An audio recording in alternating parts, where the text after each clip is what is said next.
that it's completely unscripted.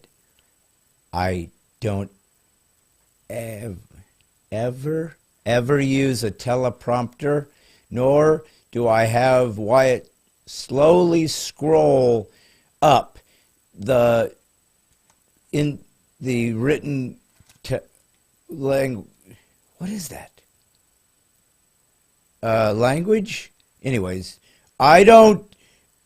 It's all off the cuff, and nothing is ever planned out or put into script format. Go back. Yeah, script format.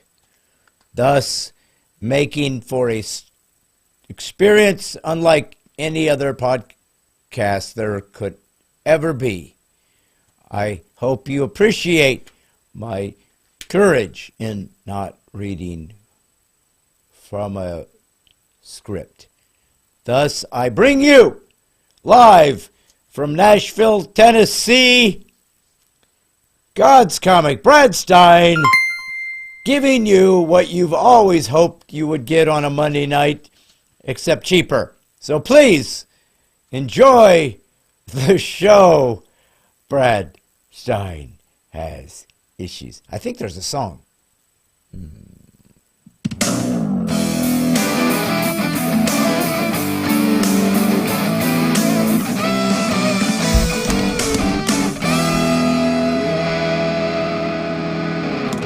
Hello, Australia. Hello, Canada. Hello, New Zealand. Hello, Ireland. Hello, UK. Hello, Idaho. Hello, Massachusetts. And hello, Oregon, even though I know they've made it illegal to watch my show. This is God's comic, Brad Stine. This is Brad Stine Has Issues, where comedy, conservatism, and Christianity collide in a cacophony of clarity. Wyatt, I can't think of another time I use the word cacophony, but I'll bet you use it all the time at Lowe's.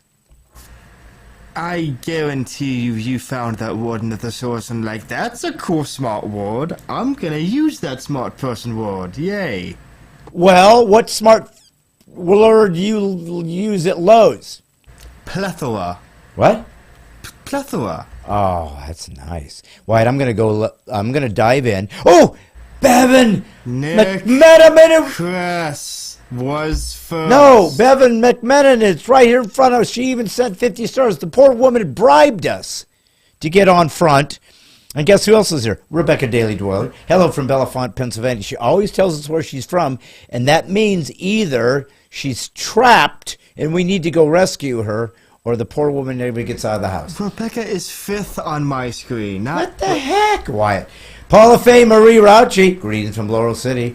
Clara Beatty, hey, Brad and Wyatt, and everyone. Marcia Pointer Reed, good evening, Brad and Wyatt. Hey, Gail Gamble, hello, sir, I hope your day has gone well. I'm praying for you in all that y'all do. Aw, she said y'all. What do you think that comes from, Wyatt? London? Canada. Oh. Let's see. Who else? I'm sorry. I've just been trained to always answer Canada when you ask me where someone's from. Canada's crucial. Stacy Fox. Hello. New here. Oh, Stacy's new.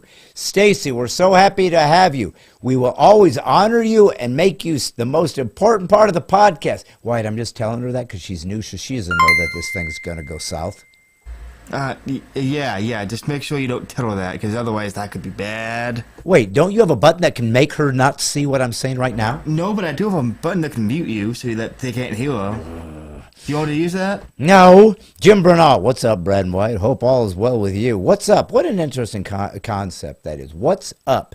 What does that even mean, son? What's up? Like, if you break it down, I know we know what it means. You know, what's happening, but how does it really, what's it trying to accomplish with the term what's up? What's up what? What's up in my brain? What's up in my show? What's up? You know what I mean? I mean, what's the sort of the origination of that kind of term? Do you have any idea? I couldn't tell you, but knowing how a lot of other sayings came into being, I'm guessing it's either like a section of a longer phrase that we just threw the rest out of, or it's like an abbreviation of like something. I don't know.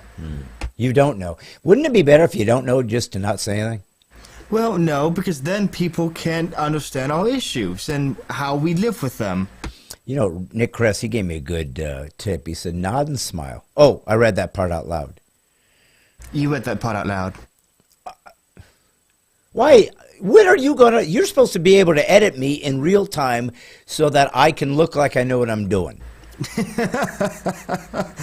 Yeah, you're going to need to subscribe to the premium editor for that privilege, my friend. We'll need a subscription. Ronnie Felker showed up and said, slow down, Brad Stine. What does he tell me to slow down for? Son, this you is were it. a little fast on the reading, on the cue card. I mean, on your total memorization of the intro. Carrie Tudor said, hey, Brad and Wyatt. It's Monday, time to hear you and see all the people. Hi from Kinsman, Ohio. She loves the people. Justin Fitzgerald, Wisconsin's in the house. Well, why wouldn't they be? It's freezing over there. Were you going to walk outside and lose it? Stay in the house, Wisconsin. I'm just going to say to whoever was before that, you're putting a lot of faith in us if the first thing you're asking is to heal him. I know. Hey, Stacey Fox said Fredneck, Maryland. I love that name, Fredneck. Hey, go look what Paula said. She said, you're so affordable. Remember, Paula gave you a Christmas bonus. That was so crazy and sweet. Yeah, you know who did give me a Christmas bonus? Who? I'll just leave it at that.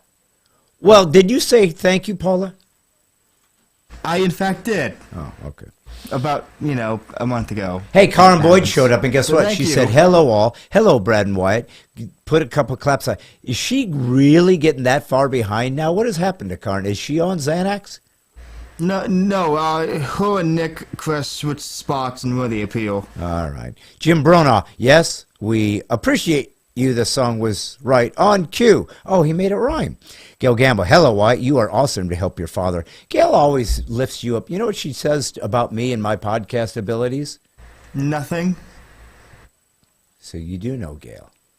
I'm just saying, help out might be undersetting it a bit. Rebecca Daly Dwyer says, hello to Wyatt also. She didn't want to leave you out. Michael Chandler said, Kansas. That's all he has to say. You know why? Because it's the flattest state, Wyatt. It's the flattest state. I've been in all 50. You know one I would at least want to drive through? Kansas. Canada. No, that's not a state yet, though they're begging. Let's see. Hey, Mount Pleasant, South Carolina's here. Mount Pleasant, of course, isn't that where Andy Griffith used to hang out? Wasn't he in Mount Pleasant? I hear it's really bad this time of year. Is it? So it's not Mount Pleasant, it's Mount Marginal? I hear they have a committee working on that. Okay. Marsha Pointer Reed, that intro was awesome. Oh, thank you. Jackie Schroeder, Texas here. You always are. Carol Shoemaker, hi from Michigan. Hi, Carol. C. Frank West, Springfield, Missouri. Nick Kress, a cacophony of wrenches. He doesn't know how to spell cacophony. Bevan McMenon, I did not bribe you. Nicholas. That sounds exactly like somebody who bribed him would say. Exactly. Nicholas M. Blake, hello, liked and shared from Florida. Bevan's sending more stars. She's loaded. Justin Fitzgerald, welcome from the best state in the union, Wisconsin. Wyatt, is it the best state in the union? And if not, can we sue him for slander? That's all you have going for you. Wyatt, can I sue him for slander? No, but I think false advertising's not off the table. Ooh, nice. Rafael Nuyelis, hello from Michigan. Gail Gamble, she already said that. Nancy Skibsted is Montana. That's a cool name. Skibsted sounds Norwegian. Wyatt, why does it about you can't stand Norwegians? Listen, if I've said it once, I've said it 1,000 times. They're basically the Wisconsinites of Wyomingings. Wyatt, do you know what they have in Norway? They have that I want that fish. written on my tombstone. Yeah. Debbie Williams Geyer, hello from Indiana. Why did you know I'm from Indiana originally? No. I am. And guess what? It's not original. Lots of people are from there. In fact, I would say on average, 1/50th of people in America who were born here were born there. That's what Wyatt, you're a statistician. We're going to need you because I'm going to add that to your. Now I'm not going to pay you more, but I'm going to need your stats when I'm struggling and floundering. And Wyatt, do you ever see me struggle or flounder? Brian Winkler, hey folks, good evening, Brad and Wyatt. Erin Dents, she's here. Hello, Carrie Tudor. When I hear that, or I say the sky or the ceiling. What's up, the sky or the ceiling? Okay, so she's got a punchline. Hey, what's up? Like if you went to Carrie and said, "What's up?" She'll go, sky. Or, what's up? The ceiling. So see, she's taking you down. Well, what if you're in one of those trick rooms that's like everything's upside down, so like the ceilings on the floor and stuff? Yeah, that'd be I odd. think they have a Ripley's Believe It or Not museum that did that. Where like, yeah, or maybe it was just the outside where it was like completely upside down. Yeah, that's called. And don't they call it like? What do they call it? They have a special name for that kind of place. Like, upside down house? Maybe. Hey, guess what? Nicholas Blake said it's 52 here in Florida. So what he's doing is bragging, saying he's better than us, and also letting us all know that he's in warmth where the rest of us are clearly suffering. Listen, have you ever met a Floridian? 52 degrees is not warm. Quiet. Brandon Schmidt, what up, my guy? Watching from Cocado, Minnesota. But Wyatt, there's a more important person I have to say hi to. Are you ready for this? Hit me with it. Andy Johnson. Now, no. Why do I say Andy Johnson? Well, he says, hey, Brad. So you think, okay, it's just a standard greeting. Hey, I'm here. Might as well. I got nothing else to do. I'm in prison. It's the only channel that's on. They pulled the knob off. We're stuck watching you. Could have been that. But guess why I give special attention to Andy Johnson? Guess where he's calling from? Canada. Close. Northern Ireland. That's kind of Canadianese, I guess. No, but nevertheless, he's from Ireland. This poor guy is watching us. I hope I'm in your... Send us some good luck. And potatoes. America's eating it. Yes, potatoes. Gail Gamble, what's up means what good is happening with you? Ah, she had an answer. John Walter, hi, y'all. So... let's see. Karen said the medicine's free over here, Brad. So she's digging the Xanax. It was a joke, but apparently the poor woman is a drug addict. But it's okay. We can pray for her before the evening's over. Eric Brolin. Oh, Calgary, Alberta. Canada's here. We always say a prayer for Canada whenever you showed up, because when you live in a totalitarian regime and Justin Trudeau's your prime minister, holy crap! No wonder they keep the guns away from you people, because you'd all shoot yourself in the head. Yeah, why can't you be like one of the normal countries, like Australia? Wyatt, Bobby Santistevens here, and guess where Bobby's from? Canada. Very close, Norway. And Norway has that stinky fish thing where you open it and it makes you puke, and you smell it, and then you eat it. Isn't it like fermented herring or something? Fermented herring! Of all the things to ferment. I know it. Nancy Skibstead, Missoula, Montana, you've been here. I sure have. I love it there. Kathleen DeHoddle, Romeoville, Illinois, near Chicago. That's the sad part. You should have just left it there. Near Chicago. I won't enter Chicago again. They've destroyed it. Nancy Skibstead, it's Danish. Oh, okay. Tammy Ballard, Kingman, Arizona. Brandon Schmidt, cold here in Minnesota. Let's see. Brenda K. Marlowe's here from Michigan, of course. Let's see. Brian Winkler said, a chicken's butt when eating. Does that make any sense? It makes about as much sense as my comparison to, where was it? Cambodia? Okay. Colombia. It was my Wisconsin, Wyoming comparison. Wyatt, are you able to access the YouTube while we're live? Yes, if you want the stream to end up going at 5 frames a second. Oh, okay. No, the reason I ask is because somebody had asked me if I would see the YouTube comments. Faith Connell says, so either something sweet and beautiful happened there, or we got some kind of... Checking lunatic. It now. Yeah. Let's see. Nick we Cress. have exactly 5 comments on YouTube. Are there any good ones? Anybody putting us down or lifting us up?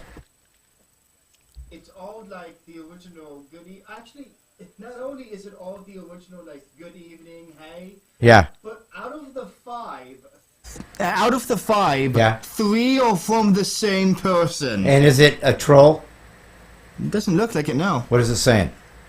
Clap emoji, clap emoji, clap emoji, clap emoji, clap emoji. Okay. So. And then good evening, and then from Central California. And remember, that's 3 separate comments. It is.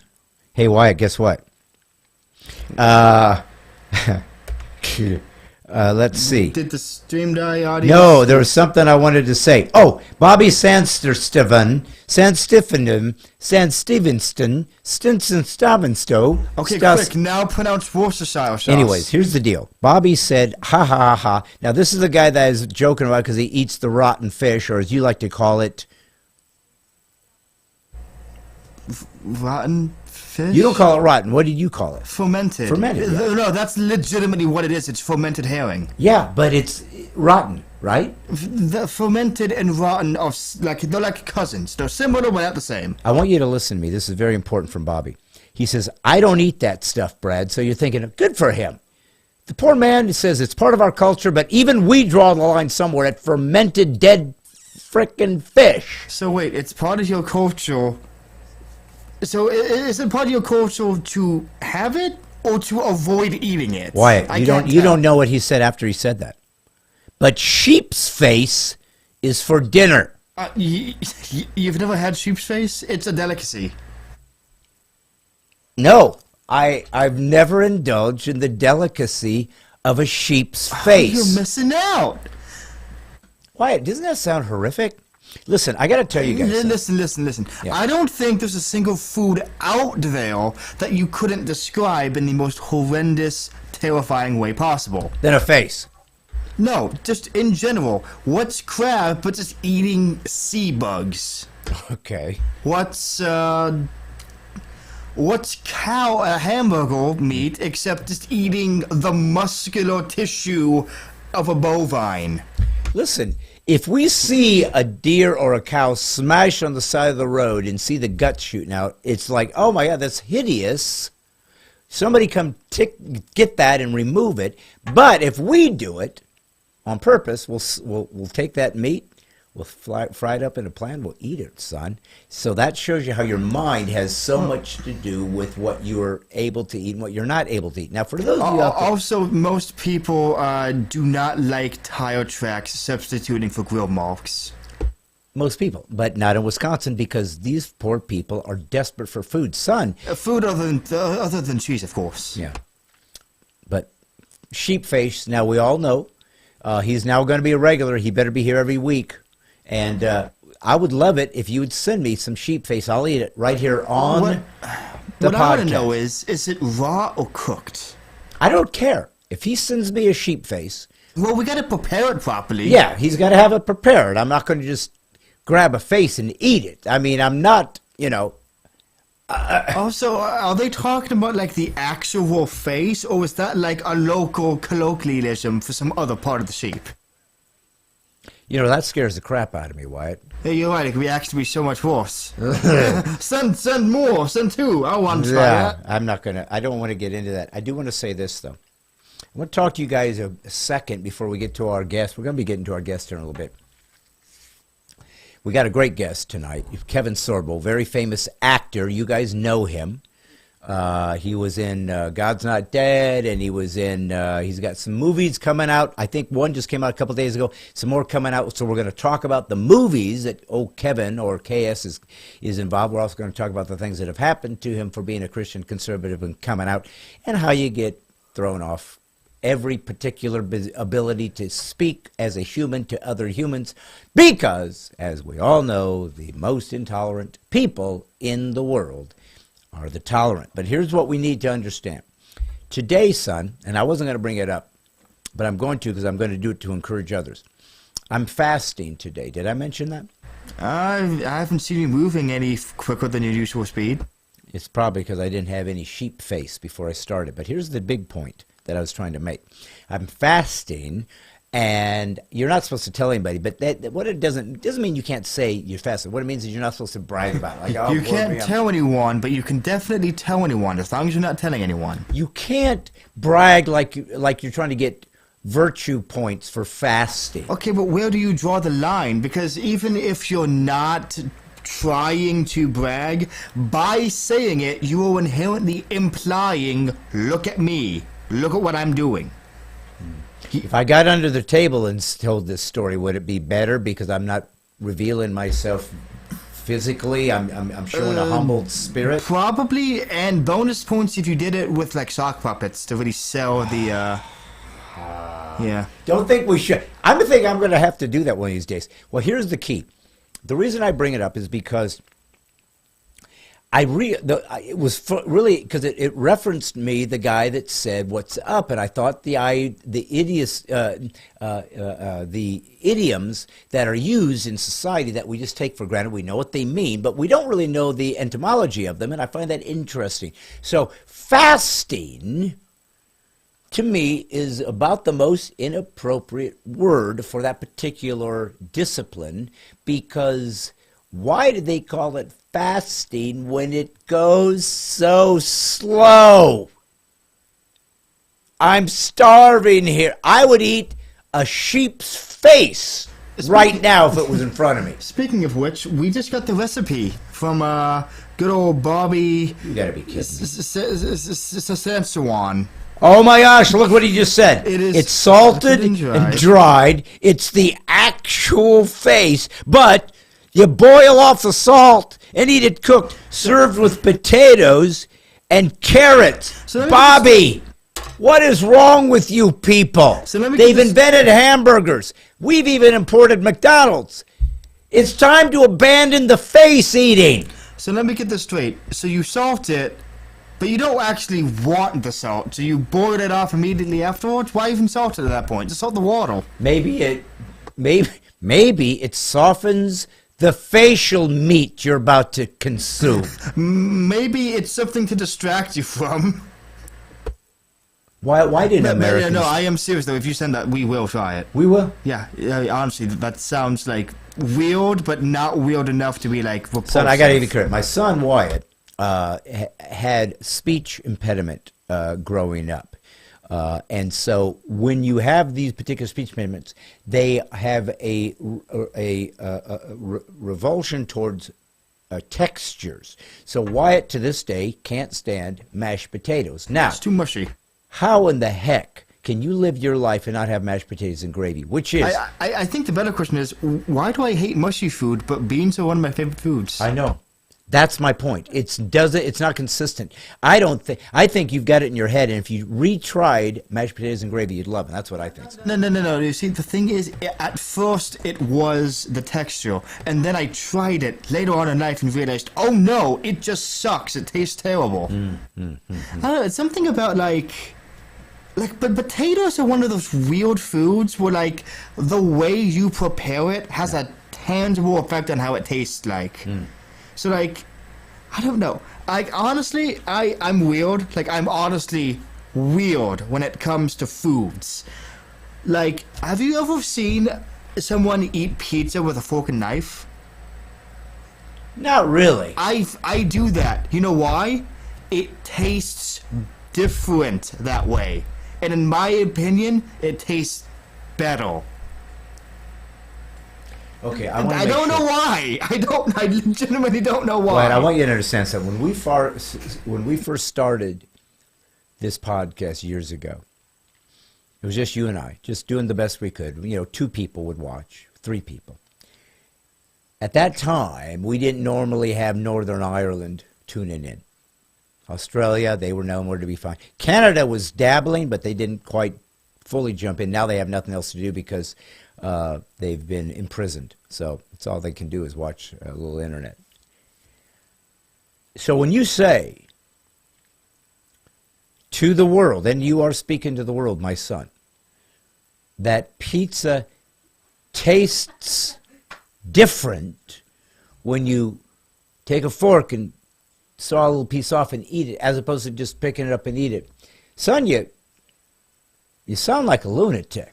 Listen, I can explain in a very primitive way. Basically, by cutting it into bite-sized pieces, you are altering the ratio of cheese, sauce, crust, and toppings. Did you say you're altering?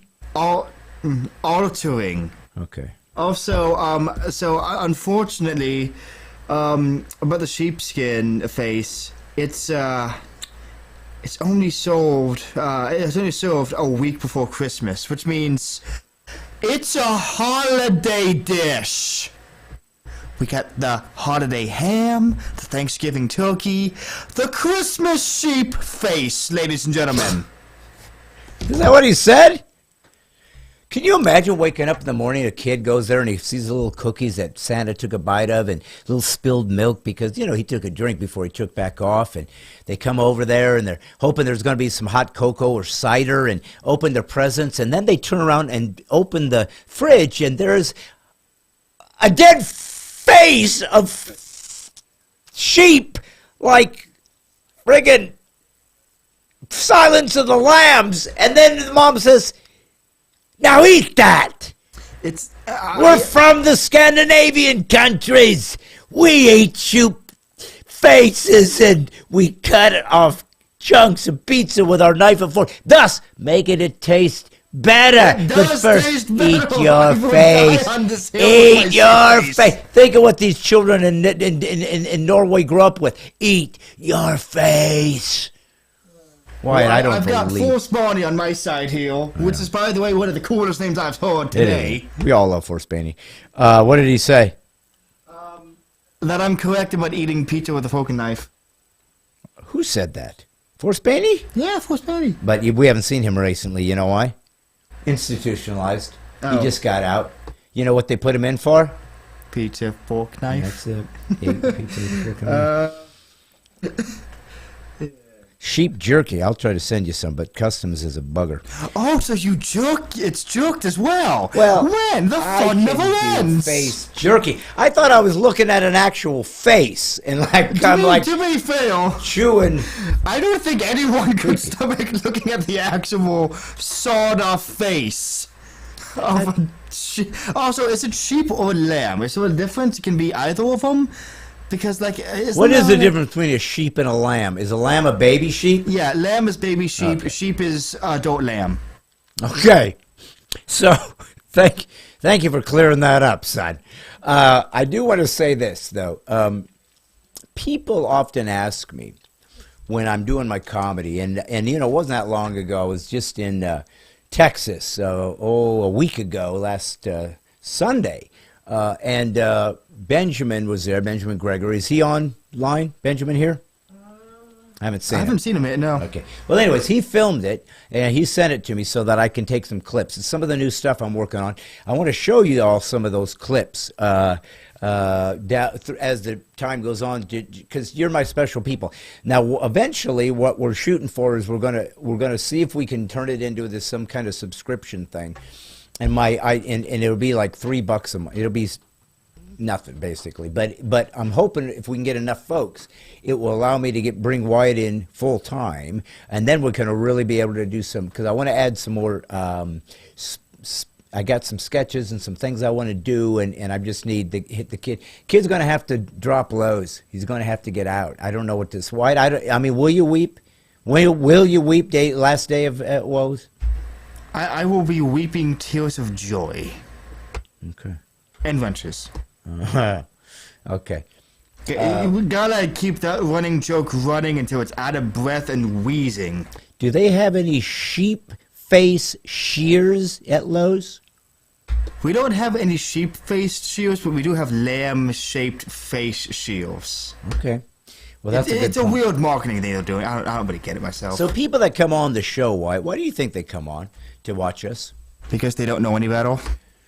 Yeah, but then they find us and they see us and now they know better and they come back. What's that all about? Well, the first time, it's just naivete, innocence. Yeah. They don't know what to expect. Yeah. They think this is just going to be funny, goofy podcast. For Lord's sake, we have a man from from Denmark who's eating sheep's faces. Every time after that is basically watching a train wreck. It's terrible. You know you shouldn't watch it, but there's just something so tantalizing about it. It's like going to races. You want to see the wrecks. Yeah, is that what this is? Is that why President? Nobody goes to actually see 500 laps of left turns. Yeah. They're waiting for the giant, Mission Impossible 6 explosions to happen. That makes sense. That makes perfect sense. Well, listen, I got to tell you all something.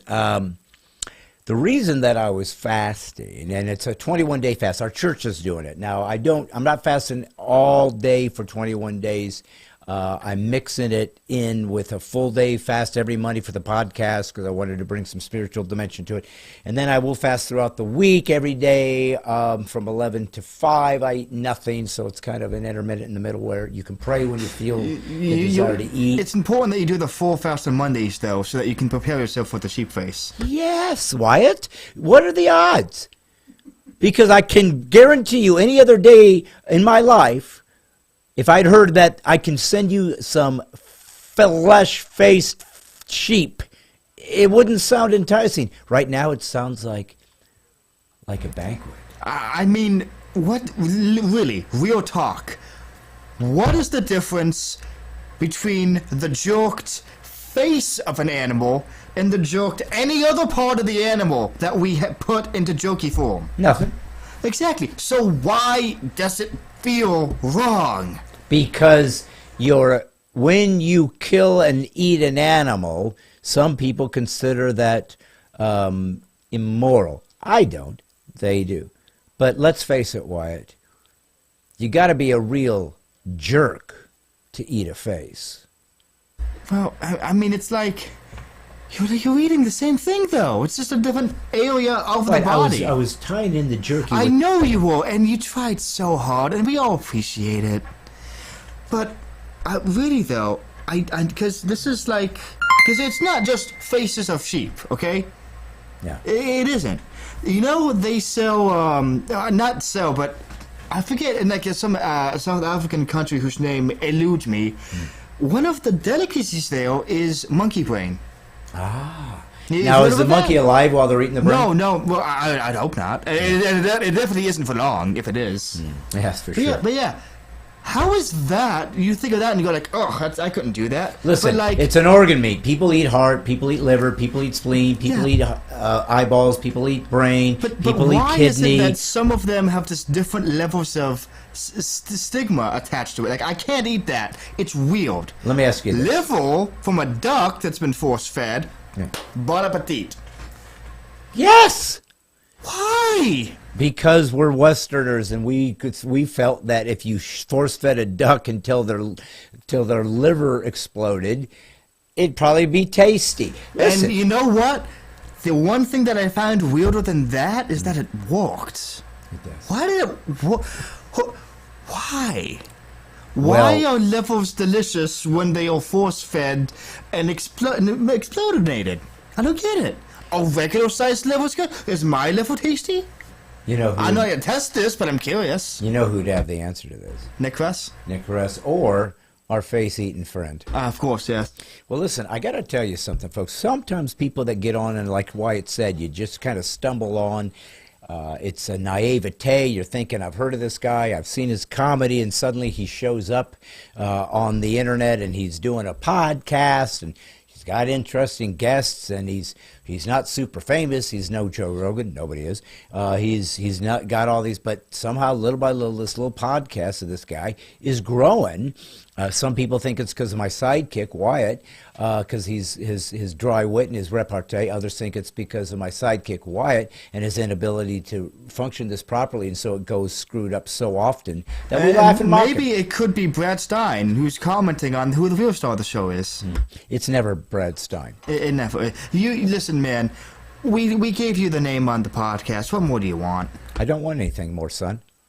Oh, I would like to eat right now. I'd like that, and if it was a sheep face, too bad, pal. It's sheep face for you tonight. I know. I wish. I pray to Jesus Almighty that He would give me a sheep face, but nope. I'm fasting for the Lord. So I'm going to pull through. I'll get through it. I'm almost done. It's 21 days, and this is the last week. But anyways, it's okay. I recommend you do it. Gives you a chance to, when you're hungry, to say, I'm going to pray instead. I'm going to seek for some spiritual dimension. It's real. It's true. There needs to be in America a disciplined group of people who are actually going to live their spiritual and physical life committed to something more difficult than what we're used to. Americans have become fat and lazy, not necessarily in that order. Usually you get lazy, you get fat. But what they've become is ungrateful and certainly not realizing what we have, what we had, and what we're losing. Now, this is what I stand for. This is what I do. This is what I talk about. And I do it because I figured that's what makes anything that has value have value. Somebody committed to it. Somebody said, I see something that's important, that matters, that has great importance and virtue, and it's worth fighting for, and as I've said many times, worth dying for. Many people will use the term, oh, I die for that. But if you really got down to it, somebody was putting a gun to you and said, deny Jesus, I'm going to shoot you. Deny your wife, your children. Would we do it? Now, most people, I think perhaps when it came to their children, might be able to get through it. But when it comes to God and the commitment of that expectation, I don't know that a lot of people would, frankly. I think that we don't take it seriously. We don't take our faith seriously. I believe, I really do, and I can't speak for Norway because they eat sheep faces. And I can't speak for Northern Ireland because they're drunk. But for the rest of us here in America, trying to manage this and navigate this lunacy that has been allowed to take place because American citizens didn't rise up and say, no, we're not doing that, and we're going to not wear your mask, we're not taking your vaccine, we're not shutting down our doors, the corona thing, as I've said 1,000 times on this program, proved where the cowards were and proved where the people who didn't value liberty were. They just revealed themselves. They don't care, and they'll do it again and again and again. And that's our fight. It's not against Marxism, even though that's the underpinning of all this. It's the Americans that are falling for it. So we're going to have to go in one at a time. We're going to have to choose carefully and strategically what institutions we want to attack with truth and approach it that way. And that's the way I think we can do it, because that way people in your little territory, wherever you are, some little town out somewhere in South Carolina or somewhere in Mississippi, but you can mobilize the militia of the mind for you to decide we aren't putting up with this. It's part of the Constitution, by the way. The Constitution, the First Amendment, gave us the right to peacefully assemble. So it's part of the Constitution given to us, and it's been used by Antifa, the terrorist group, quite some time. Now, for the first time, there was an Antifa terrorist attack in Atlanta, and 5 of the Antifaites were arrested and charged with domestic terrorism. Can you believe that? Because we could have used you guys 2 years ago when they were burning down cities. If they'd all been arrested and thrown into the brig, maybe they would have learned that's not what peaceful means, killing people. I know that peaceful sounds like it. What you really mean is I can hit you with a baseball bat, right? Peaceful protest means I can at least loot, right? Because that's peaceful, right? It's peaceful. And I can burn stuff down. That's peaceful, right? But that's how it was played. And because leftism always allows its cancer to spread, because that's all it has is cancer, it has nothing healthy. It's a parasite. It has to feed off of a healthy host. They allowed it to take place. We now have California and New York, where a guy was just beating up a weatherman for a local station. And the kids were caught. They were 16, 17, and their rules are, because they're young, they're not going to hold them, incarcerate them. They let them back out on the street. This is chaos. This is anarchy. And it certainly will be the end of a culture. You can't survive like that when people are allowed to run roughshod and not be held accountable for their sins. But because the left doesn't believe in sin, and they certainly don't believe in morals, and if they are able to continue to control the dissemination of information, if they will be able to control big tech, if they're able to control the pharmaceutical industry, if they're going to be able to continue to control the medical profession, if they're going to be able to control all of the politicizing of all the institutions that used to be used to try to keep us healthy and strong, and if they're going to take that control and turn it into a means by which they can implement their ideology of idiocracy, then we're going to die as a nation. That's all there is to it. It's happening in Europe, certainly happening in Canada in real time, in Australia, hugely in New Zealand. These are Western cultures, countries, that's why I bring them up, because they used to believe in freedom. Now, we got a guy that showed up today from Northern Ireland and Denmark. They know what I'm talking about. Now, I don't know these guys. They might think, I'm all in. I love not being free. I love the government take care of me. I can't stand the responsibility of thinking I should take care of my own wife, my own family, and do my own ability to bring in wealth and create things. Maybe it's just an American concept. I don't know. Maybe that's why they call it the American dream and there's not an Irish dream. Maybe that's why the Irish came here instead of us going there. But nevertheless, it's tenuous and it's on its last legs. And so I want to show you something that happened to me that got me to this place in Tennessee, Nashville, Tennessee. I was born in Indiana, lived there till I was 9. My parents moved us to California. We lived in Southern California for many, many, many years. I grew up in Southern California in the 70s, 80s, 90s. And then in the 2000, we moved to Nashville. So I loved California at one time. It was an amazing state. Pound for pound, there is no state like California. It's the best, by far, of all 50 states, as far as what it has to offer in its own one state. It has mountains for skiing. It has beautiful deserts. If you want to have a Sahara, we got one. You want an ocean, we got a long one. You want a beautiful coast ride, we got it. You want metropolitan, cosmopolitan cities, San Francisco, LA, Hollywood, we got Hollywood, the only one in the world. It's right there. You want grandma's Chinese, we have it right there. You want to surf, we can surf. You want to go skiing, we can ski. Do you want to go down to San Diego? You can. You want to cross the border into Mexico? You can do that. You want to go up north? There's wine country up there, and you're going to have some amazing wine, better than France. Guess what? You want redwoods? They're only there. You can find them right there. You want Bakersfield? There's a country. You'll think you're in Iowa or Indiana because it's country you live in. You want to go way up north towards Oregon? You can have, again, a country, conservative. You wouldn't even know you're in California. Beautiful.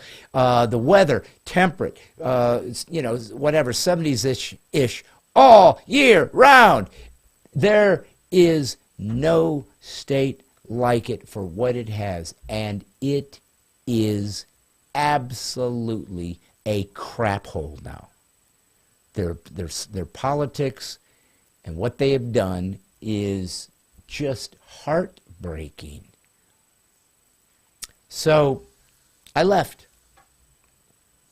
And I left out of, the sense that I was supposed to take comedy that I was given and use it for something a little bit more poignant, a little bit more purpose-driven. And over a long, difficult, digging my heels in, dragging through the brush, I moved. And I realized I was here for a deeper reason. And some of you don't know that story, but I told that story once in one of my comedy specials called Wussification. And I'm going to show that to you now, just so you have, especially if you're new. But even my old fans that show up every Monday, my loyal, fans that show up, you may not have known this part of what happened in my life, so I'm going to show it to you now. Wyatt, do you have that set up? Yes, I do. Do me a favor and push the "Let's make this happen now" button. You have one of those? Give me a second. He's building the button, clearly. From 18 years I've been doing comedy. 18 years. And one thing I always prided myself on was I didn't use curse words because I just felt like as a Christian man I'm not supposed to do it. And secondly, I thought it makes more creative comedy. I always tried to do that. Just tried to be funny. That's it. Tried to compete. It's not easy to compete when you don't use curse words. Because that's all you see in comedy nowadays. About 5 or 6 years ago, I decided to come out on stage, tell people I was a Christian. Got me all kinds of publicity. Surprised me. I wasn't really looking for publicity for doing it. I just thought I was going to talk to my people who needed some comedy options, I felt. There's, not as many Christians out there doing comedy as there are in the mainstream. I just felt like this is what I want to do. And I was out in Hollywood trying to make it in TV and this and that, and nothing really happened. And I just left and I moved to Tennessee.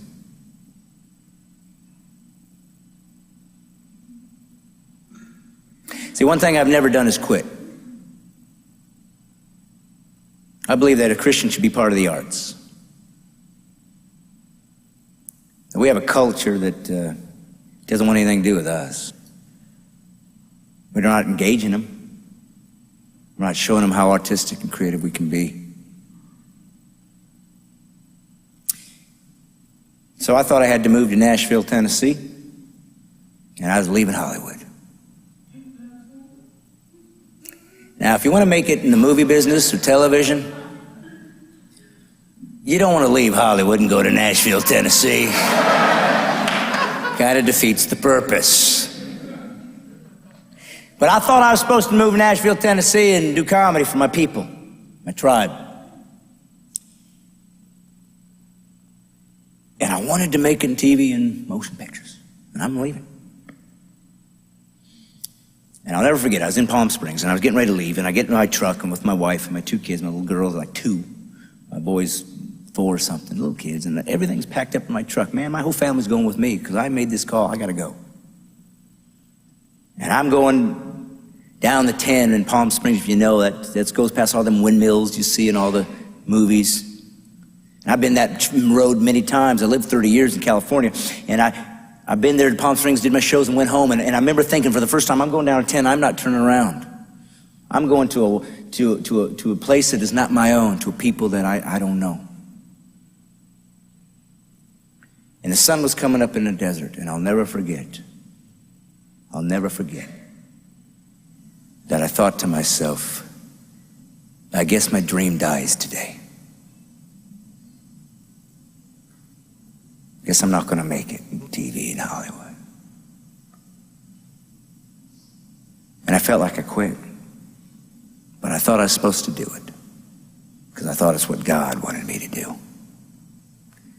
And with that big old lump in my throat, I swallowed. And I remember saying, all right, God, there's an adventure out there. Let's turn a page. Let's see what you got for me. And off we went to Tennessee. Not New York, not LA, don't have a shot. I'm just doing what God wants me to do. And in 4 years of being in the middle of America where you don't have a chance at being noticed, I got profiled in the New Yorker magazine. I ended up on CNN, Fox and Friends, Hannity and Combs, New York Times, 3 albums, 2 books, and just completed a movie called Welcome to Paradise with Brian Dennehy and Crystal Bernard about a little town in Texas.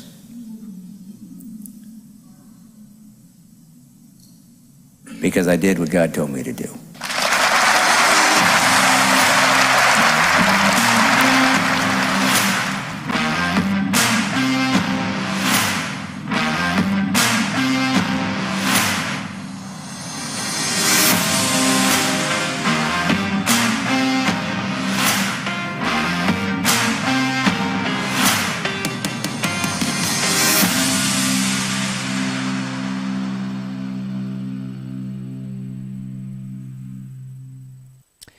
It's funny when your life that you live, that you don't really have any control over, right? I mean, a lot of things happen to you in your livelihood that you don't expect or didn't ask for. A disease is something that happens to you. Now, there are people that if you smoked and got cancer, crap, I did that, or didn't take care of themselves, and you could say, well, maybe they helped bring something on themselves. Obviously, cirrhosis of the liver from an alcoholic. So I don't mean to say that sometimes we don't have elements of responsibility, but a lot of times we don't get to choose the things that happen in our lives. Nobody chooses to have a loved one die. Nobody. It sucks. It's terrible. And I don't know if there's a better way that they got cancer and they're wasting away, so at least you have a chance to know it's coming and you can try to tell them everything you wanted to say to them before they disappear. Or if you just get a phone call, they're gone. I mean, they're all terrible. Death is terrible. Death is terrible. But you find yourself in life with moments where you have to make a decision. You have to decide, what am I going to do now? And you don't know if it's going to be a good move or not. And when I found myself in California and this idea, this passion in me that said, I love doing comedy, but I'm realizing that's just a delivery system for what I want to talk about, that there's things I want to talk about. Well, listen, I wasn't doing anything innovative. Now, yes, as a Christ follower, yeah, there's a Christian element to it. There's a sense of the Spirit of God saying, I got things to tell about God and his story and how it interacts in the culture that you've been given, which is the United States. So this is where I'm born, so that's why I'm responsible for it. That's all there is. If I was in Ireland, I'd be doing Irish stuff and trying to be responsible for my perspective of God in that territory. If I was in England, if I was in Canada, I would be fighting the best I could under the circumstances that I was given, right? Obviously. If you're courageous, if you believe that there are things in life worth dying for, then yeah, you do the hard thing. These are the people that do things that we get to admire. We get to admire and say, what a, Braveheart, right? And people that really lived it and really paid the price, Bonhoeffer. And we admire them and we're inspired by them. But it's kind of like, but they were just people that were thrust into a situation and they made the call. I am going to live this life of dignity and virtue through. I'm going to see it through. And so when I left California, I felt like I failed. I felt like I quit because I was never a quitter.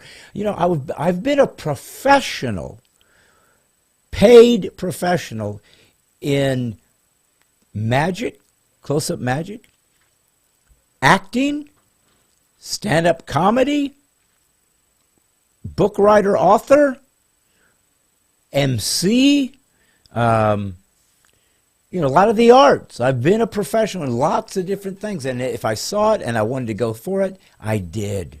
I was never afraid to try something, just never afraid. But I never gave up till I accomplished it. That was part of my character. I want to see if I can see this through. And so when I left California, I felt like I quit.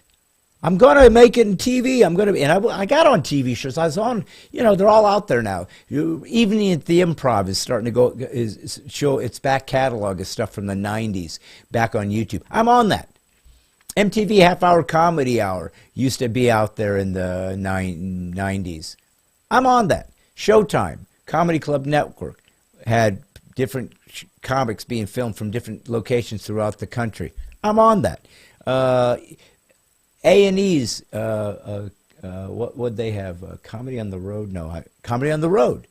Yeah. I filmed that in New Orleans, Louisiana. Nolans.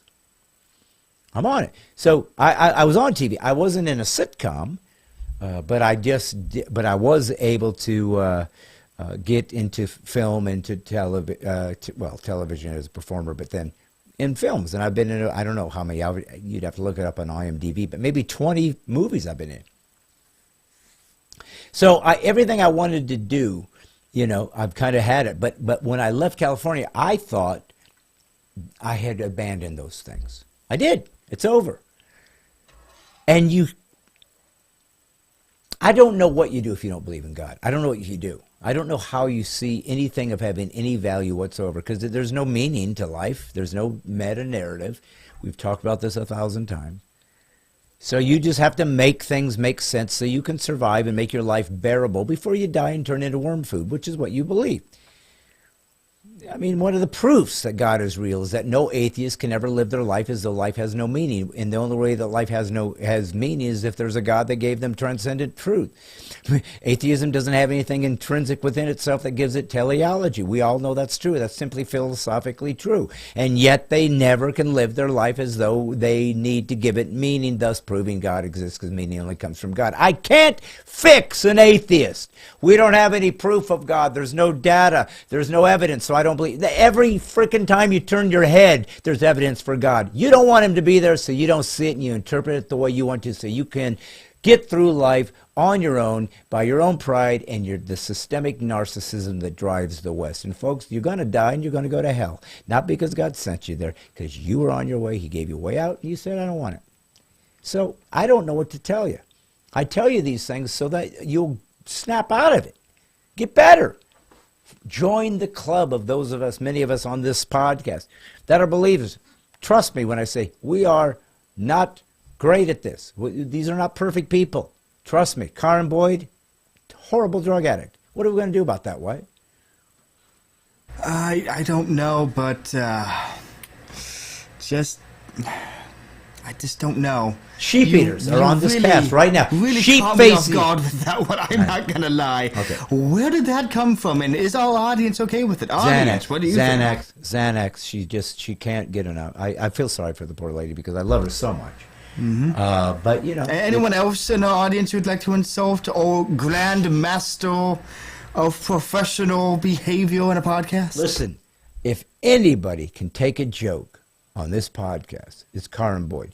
She has been to 2 of my shows in South Carolina. She doesn't even live in South Carolina, Wyatt. So she she lives in went a out of her trailer way. park down by the river. So she went out of her way to have you put her on the spotlight on a show for the rest of the audience's entertainment? You're not listening to, we had a podcast today, son. Did you not listen to me joking about her on Xanax? No, I understand that. It's just because, no, does anyone really like it when they're heckled by a comedian? Like, honestly? I don't know. I mean... They get heckled because they start it. Exactly. Nobody goes to a comedy show for the express purpose of it, though. You'd be surprised. Who would do that? Honestly, honest to goodness, who does that? There And are why? people that want so desperately to be on stage that the only way they get on is by going and heckling so the guy can slam them so they feel like they're part of the show. And then after the show, they come up and you say, man, wasn't that great? I was there because weren't we great? They think suddenly you're a team. They think you're Abbott and Costello because they jumped in. Trust me when I tell you. As long as they ain't asking for a cut of the profits, I'd say, yeah, you did. Cool, whoever you are, and then just leave. Well, here's where I want you guys to remember this. Here's where I want you to leave this with as we get to, we're about to meet our guest, Kevin Sorbo. Militia of the Mind is going to be a gathering of Americans from all walks of life, all over this nation, within their communities to decide we're going to outthink these folks. We're going to stand up for those things that are true. When there's immoral, invirtuous, unconstitutional behavior, we're going to stand up to it, and we're going to demand it end. We're going to do the work. We will not apologize. We'll not be pushed around. We'll not be bullied. This is what we're going to do. We're going to pick certain places and subjects and ideas that need to be destroyed because they're demonic, and we're going to do it or die trying. That's what this is about. That's what we're shooting for. And it started when they started stealing our ability to be free and to think differently and to have different points of view without being censored. The technocrats now run the dissemination of information, the ultimate science fiction catastrophe, that the bureaucracy owns the ability to communicate, to mobilize, to get information, to get true information, to be able to dissent. They own it right now until Musk grabbed Twitter. And, I don't know that Twitter's really completely expunged of that crap because I still see people complaining. But here we sit, trying to decide what it would look like to be free again and try to hang on and see if we can remember America before it's too late. And it might be, guys. It might be. I believe, beyond a shadow of a doubt, at least that 2 major elections, the Trump election of 2020 and Kerry Lake, were stolen. Now, that is third world country stuff, banana republic stuff. Certainly not a republic because the people aren't ruling. And I want to go and demand. We're not going to get to the Trump. That's water under the bridge. There's no way to get back to there. But we knew it was that they stole it because they told us you're not allowed to say somebody stole it. There's your tip-off. It happened then. Not allowed to talk about it. Not allowed to bring it up. We're going to get you out of there. That is true. Kerry Lake clearly was ripped off. Clearly ripped off. But most importantly, you were ripped off. I was ripped off. America was ripped off. Because they stole the people's desire for her to be their governor. That should have jail time for the frickin' governor that got it. She should go to jail because she's part of it. But if she doesn't, then they'll continue to steal and take what they want. Because we don't have a militia to destroy this insurrection against liberty. I want an insurrection by a militia of the mind to see if we can do it peacefully and civilly. I think we have most people on our side. We just have to find a way to mobilize and make this work. And little by little, trying to come up with ways to do that. And then I'm going to bring it up to you. And let's see if this little podcast literally becomes a means by which we can have a next revolution in America. And we're going to do that by talking to other people who are like-minded, conservatives, Christians, patriots, libertarians, Second Amendment, First Amendment believers, and people who are courageous and will stand up and take whatever heat they comes because they know that in the long run, they'll either see freedom or they'll die trying, and they'll stand in front of the living God who says, welcome, well done, you stood for something. We need more like you. So that's why we're going to talk to Kevin Sorbo, a very well-known actor who was Hercules on the series back in, was it the 90s or 80s? I don't remember now. But didn't even watch it. But he was there. And he's been in numerous faith-based films and other types of films since then. He's got some coming out. But I wanted you to meet him and get to know him as a man and a courageous fighter that is on our side, if you're one of us. And some of the crap he's gone through, but some of the things that he's trying to do to fight back, and also to get to know some of the projects he's involved with so that you can go see them at the movies and support films that we believe stand for things that matter to us. So we're going to go to the interview with Kevin Sorbo, and then I will come back to finish all up. But right now, enjoy it. He's a great guy. He's an interesting guy. And I think you're going to find this quite an intriguing interview. So Wyatt, if you would, let my people go. Welcome to another one of my Stine Has Issues special interview with special people. I always like to get people that I find interesting or insightful, inspiring. And if all that fails, I get this next guy. No, he's actually an old friend and someone who I have watched and admired and enjoyed his company and just our conversations over the years because we see the lay of the land. We, like so many Americans, are watching what's happening to the freedoms, the liberties, and the religious liberties that have made America strong and powerful and important. And it can only do that with conscience rights being protected, and that's what the religious liberties are. When we talk about the First Amendment in the first line, Congress shall make no law respecting the establishment of religion or forbidding the free exercise thereof. It wasn't about trying to inculcate a religious ideology. What it was saying was your conscience will be protected, and the government will never, ever be able to intrude upon that, especially in public. I don't give a crap what you do in private. Anybody can do that.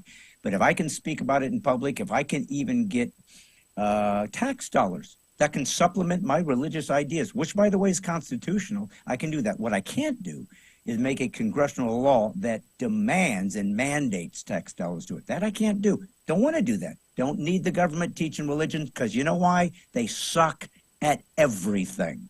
Last thing they need to do is deal with religious ideas. But the freedom to explore those and deal with those is kind of what we'll be talking today to this next guest. You guys will know him, especially if you guys are Christians or conservatives, because he has been a bold, courageous warrior, and he's paid the price.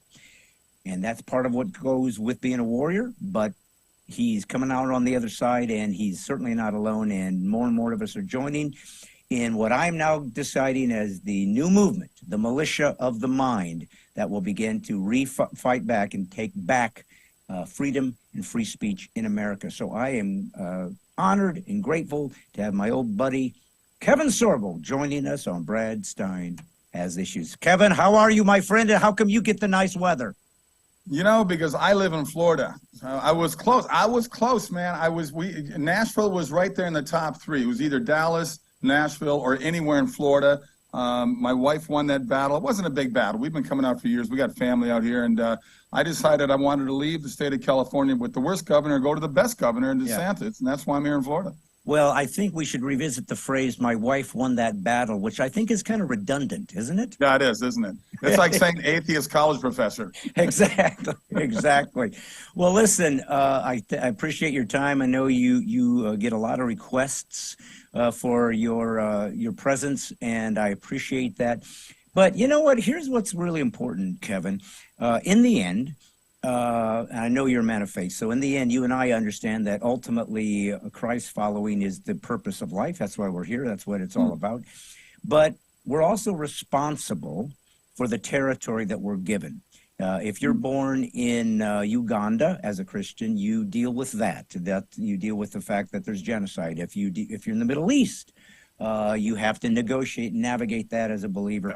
But you and I were born in the United States of America. Now, it has a constitution that gives me the freedom to practice my religious beliefs and my conscience, which I said about in the beginning, which in this case is a conservative point of view. That has become a difficult world to navigate, because we have now seen that we are essentially dealing with a soft fascism in America. We now have a government connecting to business and the means of communication, and that's what fascism actually is, as opposed to just a maligning term to try to shut up your enemy. We're watching it actually happen in real time. And you've experienced that personally, existentially, so why don't we start there?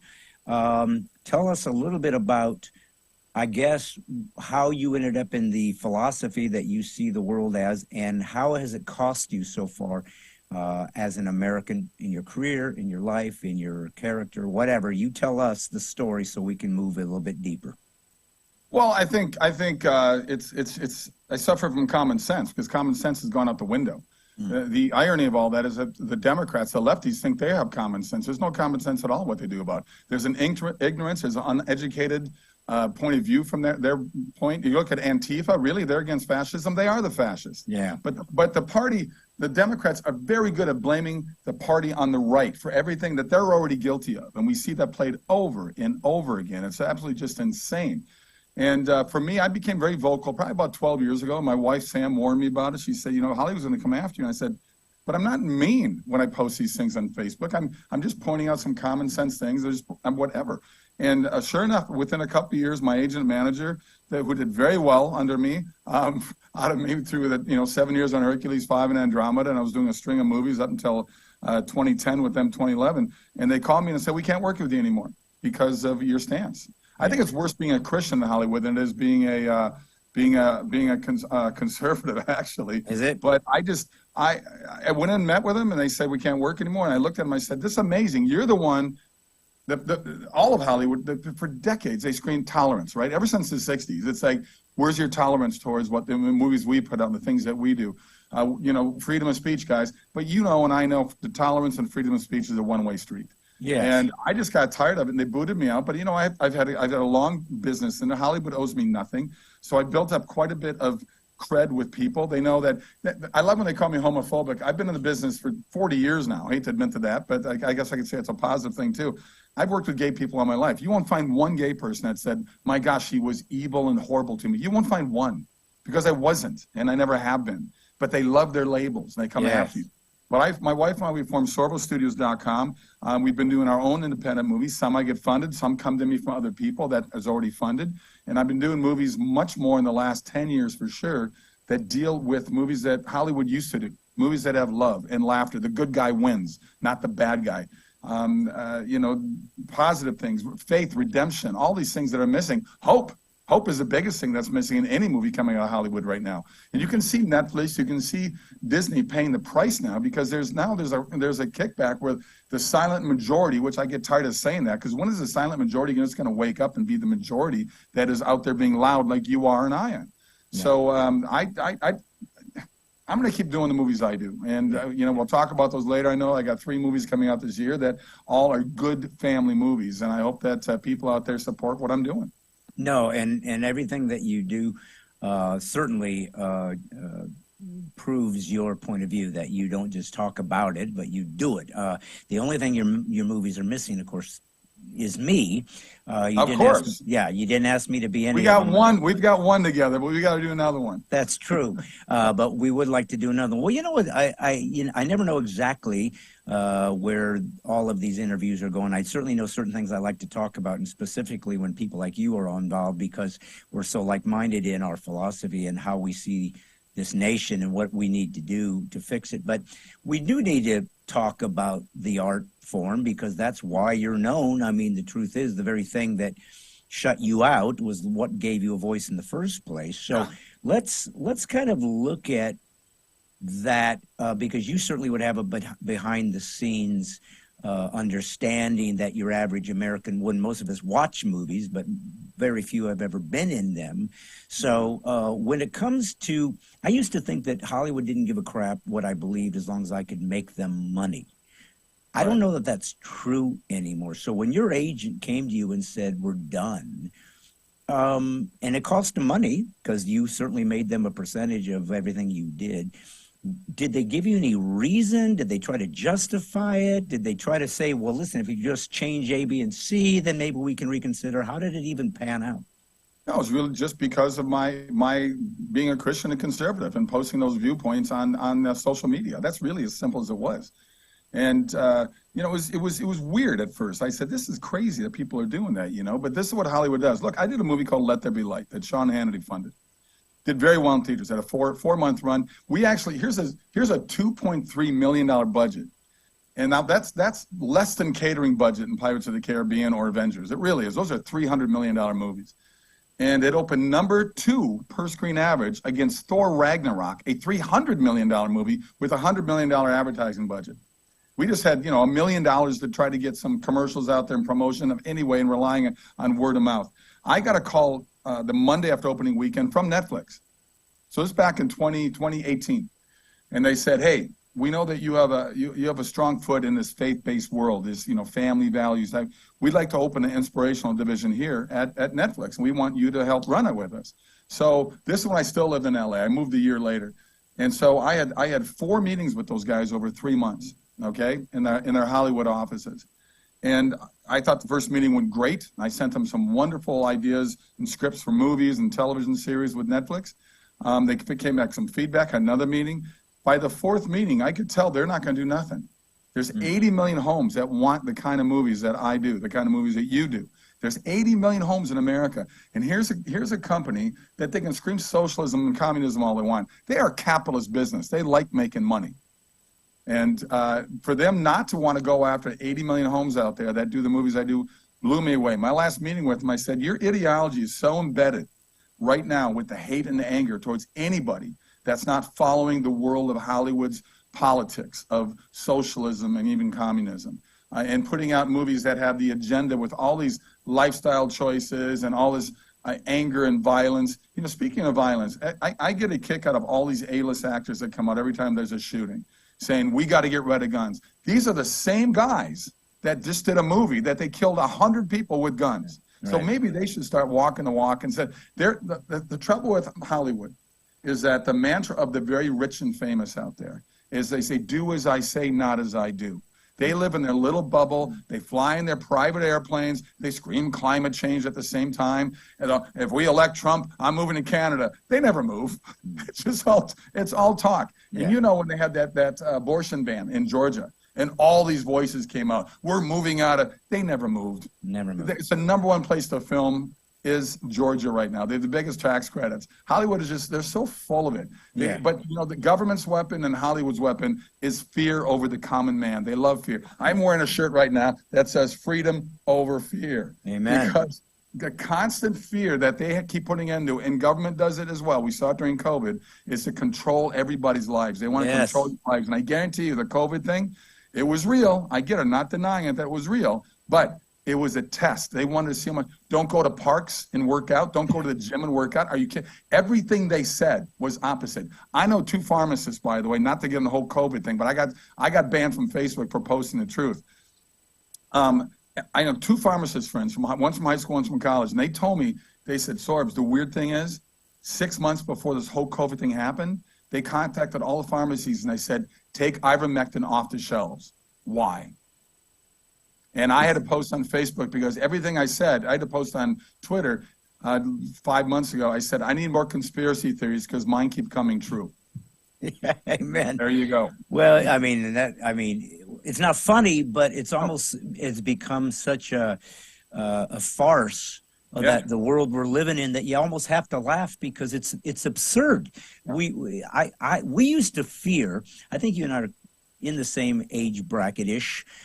So we grew 30-ish, 31, 32. yeah, you know, younger, great genes, strong, strapping young men. But we grew up probably reading 1984, Brave New World. We read about these science fiction books, and they were to warn us. Now, they were always veiled representation of Marxism or socialism or totalitarianism or fascism. And they were a way to, I guess, entertainingly show you what dystopianism would look like so we could defend ourselves if it ever came our way. Dude, we got it. That was kindergarten stuff. Yeah. That was child's play compared to what has actually, because they couldn't have anticipated the internet. They couldn't have anticipated the ability to communicate. Yeah. And you think propaganda, they've always dealt with propaganda.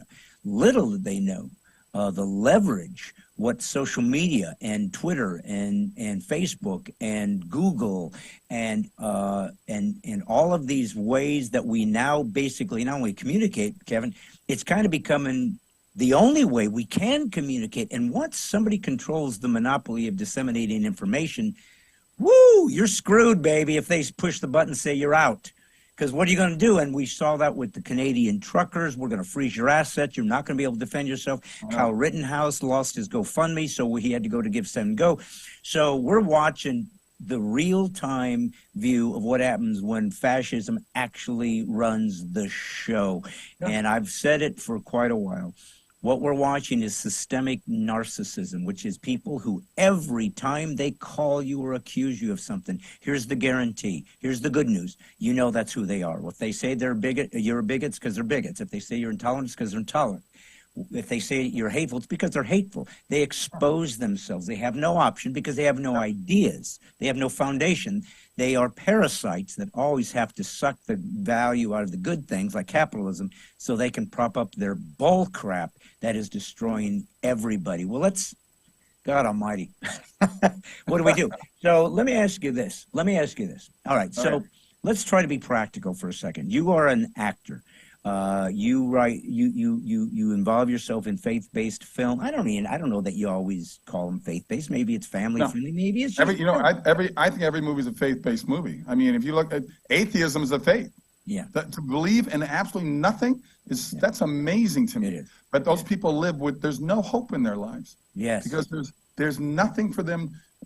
Life is what it is, you know. Yeah. Right. Are there good atheists? Yeah, I got friends who are atheists that are good people. Yeah. They donate money here and stuff like that. But I find it so sad that they think this is it, and then there's nothing afterwards. And I go, I don't know, guys. You look around at nighttime, the stars and the galaxy and somebody made this, and it wasn't you and it wasn't me. You cannot get something from nothing. It's all I got to say. I don't have all the answers, but one day I will. I'll understand everything. Oh, indeed. Well, you know, nihilism, as Nietzsche said, was sort of the only conclusion of atheism. And what people always forget when the man spoke that God is dead, oftentimes that was viewed as some triumph, that the logic and the reason and science has overcome the superstition of God, but it wasn't. Yeah. Nietzsche was very aware and savvy enough to realize that if God's dead, he kind of said, now what? What do we do now? All bets are off. Who controls anything? What's more? Well, I know God's not dead because I did a movie about God's not dead. But but once again, it really comes down to it's all about fear and control. That's what they want over our lives.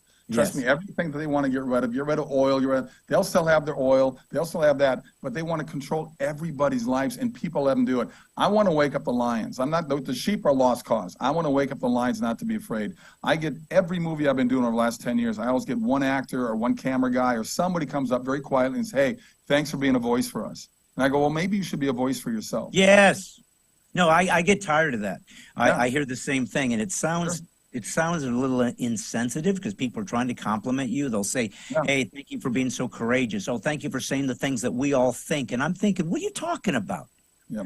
If I'm doing those things, it's not because I'm trying to pat myself on the back. It's to inspire you to do likewise. I can't do this by myself. I'm just a comic actor, Christian, American. I'm trying to do my piece of the puzzle.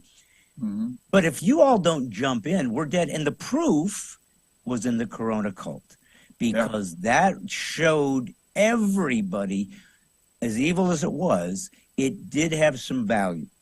We now found out instantly which neighbor is going to be the one that turns you in when you're hiding the Jews in the closet. Which neighbor is going to demand that you succumb to their demands? Which neighbor is going to be completely intolerant and demand that you lose your job? Who are the real freedom lovers, and who will willingly give away their constitutional rights? That's what broke my heart.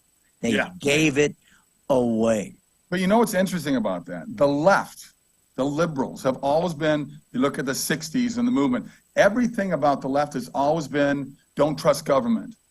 You know, the man is telling me what to do, don't do it, man.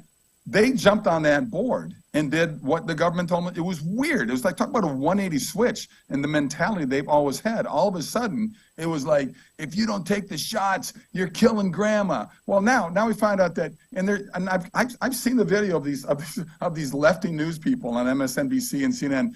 100% effectiveness. If you take the shot, you cannot pass it. And then it's 80%. But it's down to like 13% now. It keeps going down. Yeah. And most of the people in the hospitals are people that have had all the jabs. Right.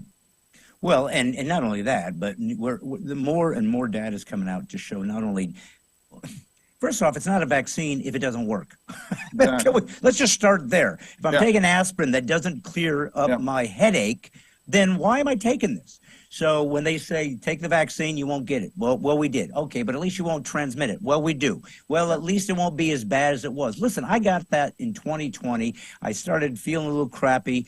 I was eating food. It's like, told my wife, I don't even taste this. And I go, oh, that's that thing they've been telling us about, because I guess you lose your. So I had a flu for a few days, went away. I didn't think twice, wasn't afraid, didn't wonder if I need to go into the hospital, and just that was that. And so I now have the immune system that God created to defend me. Now, that doesn't mean that if I was 76 years old, obese, with one lung, that maybe I need to be a little bit more careful, because this thing's going to devastate me. But so would the flu, so would pneumonia. I mean, because you're immune. So, you know what took me down? You know what took me down ultimately on Facebook? I went online to check out, because the flu has been around, the vaccine has been around about 80 years now. Give or take a year. It's around 80 years. And the number of Americans, according to the CDC or the World Health Organization, the average between the two is about 50,000 people a year die from the flu in America. About 50,000. That's with a vaccine that's been around for a long, long time. Okay? So in 2021, I went online. How many people died from the flu? 500. I go, what? How did it go from that? And he said, oh, it's COVID. So I said, so apparently COVID has cured the flu. And that was enough for them to take me down with misinformation. Because the government, for whatever reasons, I don't know if people know this, that for every COVID case that was reported by the hospitals, we paid the hospitals with our tax dollars $19,500. For every death, it was like $35,000. Why? We are encouraging hospitals to say, a motorcycle guy dying on, COVID killed him. I mean, it's unbelievable. If you're going to give me $35,000 every time to lie, I lie, I would lie nonstop so I could fund my next movie. Of course, that's what I would do. Yeah, of course. Well, that's a great way to acquire some dough. Let's talk a bit about. I mean, and this is important, and we're going to continue to discuss this freedom and so forth. But I don't want to lose track of the fact that. Part of your mission, as we talked about in the beginning, was making films. And what is the point of films? I mean, we could say it's simply a distraction. It's simply a way to, I don't know, find something to do. It's fun. It's a story. It's telling a story like we used to have when we were kids. Somebody tells a story. But you made it clear. You said, I have some stories that I want to tell that I think are missing in America. They're missing in the milieu of culture. So obviously to do a film that has traditional Judeo-Christian values is a no-brainer for those of us who believe that's the reality of life and that's how morality needs to be founded, and so forth and so on. But I do want to ask you a little bit about this odd subculture known as faith-based films.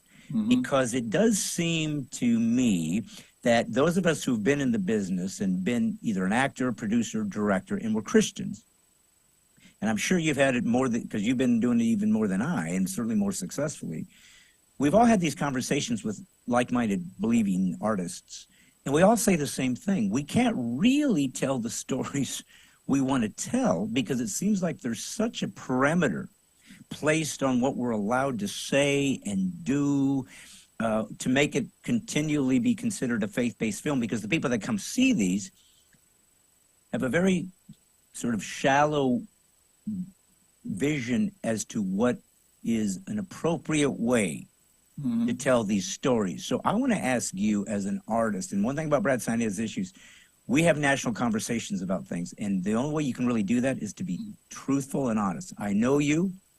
I know you're a man of faith. I know you're a man of God. I know you're a patriot.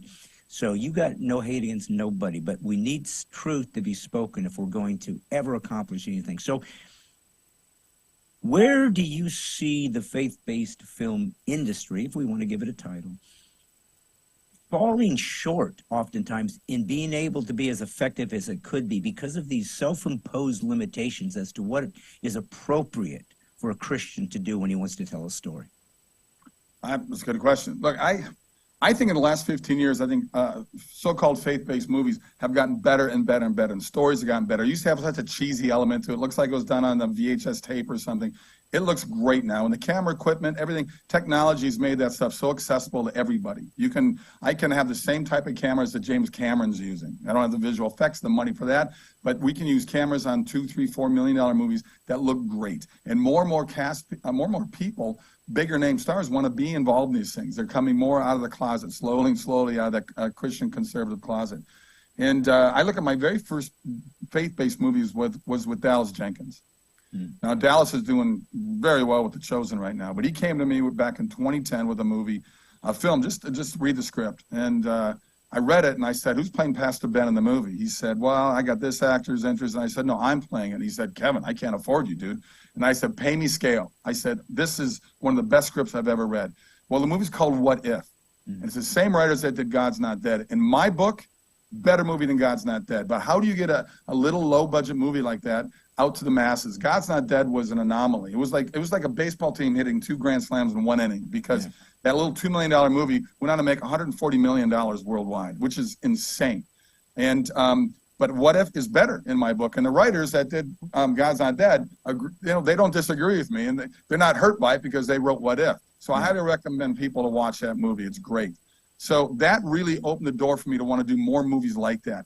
I don't think the trouble is, if you look at the agnostics world, the atheist world, they have such a viewpoint of Americans, of Christians, of like, I don't want to go to your church. There's church people there, So because number one, the media has made that evil thing. Movies, they always make Christians look like dummies, little morons under a cult. And I think what it's easy to do then is say, hey, do you want to go see this movie called What If? You want to see this movie called Let There Be Light? And that's an easier thing to do, to bring people in, because I get stopped at airports, I get stopped at hotel lobbies, whatever, by people saying, number one, they'll say, hey, keep making the movies you're making. We need more movies like that. Or you get people come up and saying, you know what? I'm an atheist. I don't think the way you do, but a friend of mine took me to the movie. I saw your movie, God's Not Dead. I thought it was pretty interesting. I thought it had kind of some good points in it. And so I look at movies like Blindside and Green Book with Viggo Mortensen. These are movies that will appeal to anybody and everybody, but the message is still in there. There's a message in there of hope. There's a message of positive change and redemption. Yeah. So, you can be an atheist and look at Blindside and go, that wasn't a Christian movie. That was a good sports movie, man. But the message was still in there, with this Christian family in Texas bringing in this young black man that had nothing going for him. And this guy ends up going on to become a Hall of Fame football player. It's a great story. So I want to do more and more movies like that. I have a movie coming out later this summer called Miracle in East Texas, which is the same type of movie. It's a great movie, true story set in 1930.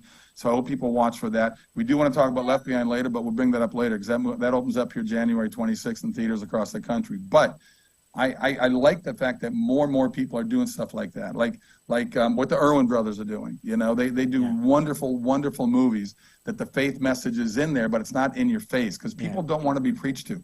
They do not want to be preached to. They want to see a good movie with a good message. or maybe have that good message sneak up on them. But people get turned off right away, and that comes down to what the media has done and what television has done. You look at every movie with a conservative, they're always the idiots. They're always the bumbling fools. Right. You look at sitcoms today. It's always the dad's kind of chunky, out of shape, kind of a nerd. The mom's hot, and the kids make fun of dad. So all this stuff has helped, I think, in my mind, is separate the families. Yes. Because people growing up in the last 30 years are just getting this idea that, fathers are not that useful anyway, you know. And you look at the breakdown of the American family, and I think that has something to do with it. And Andrew Breitbart was a dear friend of ours, and he's the one who said, politics runs downstream from culture. Who runs the culture? Hollywood and the mainstream media run the culture, and they have total control of it right now. And I want to keep doing movies just like you do that fight back and put a better message out there for people. Yes. Well, of course, the problem is getting it out into the atmosphere, because we now know that they control the dissemination of information. Whoever controls the language of the people controls the people. And so here we sit with people that despise who we are, what we believe, what we stand for. But every dime they've made, and some of them have made billions, have done it because of the capitalist system, the free market society that was given to them by the United States of America. And nothing disgusts me more than ungratefulness. And that's what we have with these folks. They have been given so much by people who were just regular folks who defended freedom and faith, and they don't care. And they'll give it away. They think it's going to magically, we can go left, we can go Marxist, we can have the government run things that knows better than you anyways. We've proven that with these wonderful vaccines that now 18-year-olds are dying from heart attacks, and they're hello. No one's talking about it. No one's talking about it. No, it's a crime against humanity. I believe this, that I believe that there are people involved, whether it's Fauci's or those who knew that they were lying, that should be taken up on taken up on charges of crimes against humanity. I believe that. Brad, you know, I'm an avid golfer, and my new F word in the golf course is Fauci. So if I had a bad shot, I go Fauci. Well, that's one of my newest jokes. It hasn't been recorded yet, but I've been playing around with that for quite a while. But because that's what I said, I will joke about, hey, I'm not an expert. I'm no Fauci. And then everybody will laugh, and I'll say, how did one guy make so much money, be that wrong that many times, and not at least be a weatherman? How did he do that?